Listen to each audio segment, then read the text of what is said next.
The dating pool sucks right now. It has sucked for a very long time, and it sucks on both ends. Not just for the men, but also for the women. If I'm so crazy and toxic, then why the fuck you keep coming back? Some of you girls are expecting princess treatment, but you don't cook, you don't clean, and you don't get on your knees without him having to ask. Sounds to me that you don't deserve shit. The problem is y'all keep letting ugly men have confidence. We need to go back to shaming ugly men. Based on my non-biased observation, women are the biggest contributors to the piss in the dating pool today. I seen this post that said, if a man uses a Cash App card when he with me, like that'll be the last day he be on me or some shit like that. Like, I hate you women. Like, some of you, I like really dislike you women. I hate the way you think. I hate the way y'all act. I hate the way y'all talk. I hate the shit that y'all put out into the fucking universe. Like, I fucking can't stand y'all. And feel the pain in her face when she's describing what she heard. And this is just more piss in the pool. Just some of these dating expectations is something that belongs on reality TV and not in the real world. So I feel your pain. Is it me, or are we collectively not in the mood to give attention to men? I haven't responded in about 5 days. I get the text, I look at the DM, and I go about my day. I have no more energy. I don't know, y'all. I just watched a female dating coach who is an author and has a following that people pay attention to tell her audience of women that you should never thank a man for a date because they're grown men and they don't deserve praise. I don't care that I haven't had a boyfriend in a year. This is the worst advice. It might be the worst advice I've ever seen on the internet. This is the type of advice that women are getting online, and these women are considered experts and coaches. Self-defined black woman that's still rooting for black men. You just haven't hit rock bottom yet. You haven't been hurt enough to look in the mirror and say, I deserve to be protected. I deserve to have the best in life. You just haven't reached rock bottom yet. I pray it never happens to you. But when it does, I hope God is with you. Because it definitely isn't going to be a black man standing next to you. I promise you that.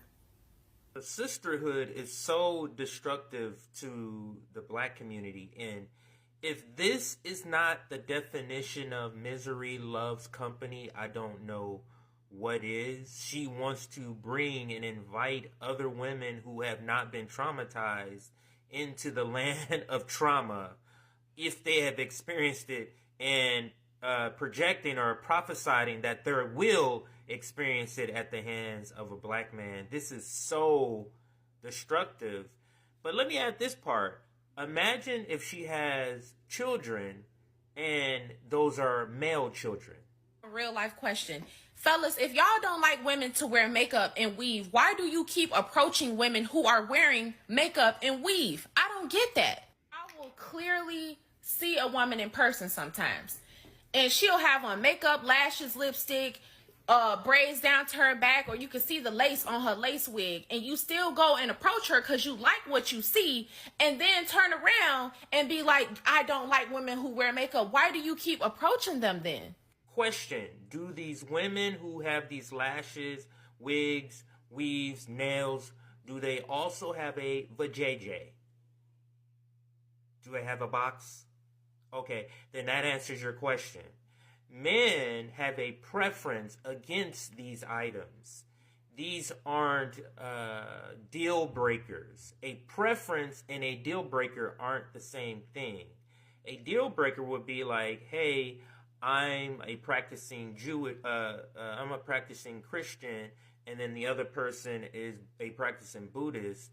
That could be a deal breaker because two different religions and the people are heavily worshiping or practicing those religions.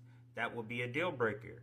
A preference would be, I want somebody who's 6 feet, but you are willing to date somebody who's 5'9". That's a preference. So just because you're wearing these items that men would prefer you not to wear, like the lashes, the nails, the weaves, and the wigs, that doesn't mean it's a deal breaker. I'm so convinced that women do not know what the fuck they want, because now we're calling men DL. We are calling men down low because they have good hygiene, they have good skincare, they're taking care of themselves, they want to be presented in a certain way. Oh, God forbid they speak about their feelings. I mean, what? Oh, and if they speak about what type of women or what they like to see women looking like, they need to stay in a man's business. But why y'all all in theirs? I'm sorry, but if I have a man, I want him to look good, I want him to feel good inside and out. That doesn't mean someone is DL.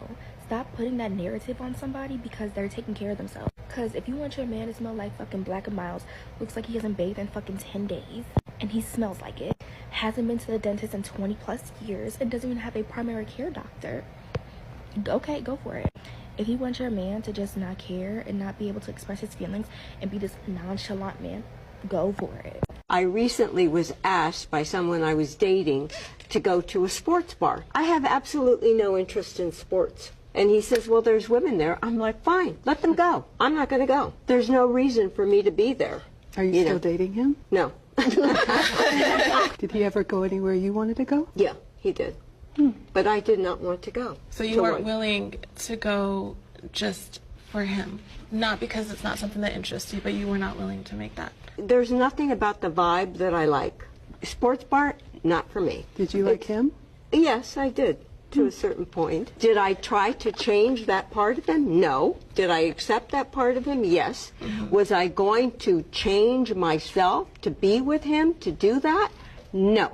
Could you imagine being her age and having this sort of framework when it comes to dating? It's just absurd. And what's worse is she admits he did things that he may necessarily not have liked for her, but she was unwilling to do it for him. And this is part of the reason why some men prefer to date younger women, especially in this late age bracket like she's in her 60s and 70s. Those men are dating 50 and 60-year-old women.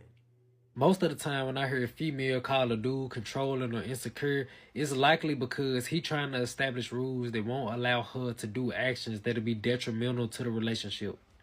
Since she don't like the rules that he's trying to add on and change is uncomfortable, she'll call him negative names to try to villainize the rules so she don't gotta do it. You can't say you want a masculine man but don't like rules and orders when the man try to insert his masculinity to protect the relationship.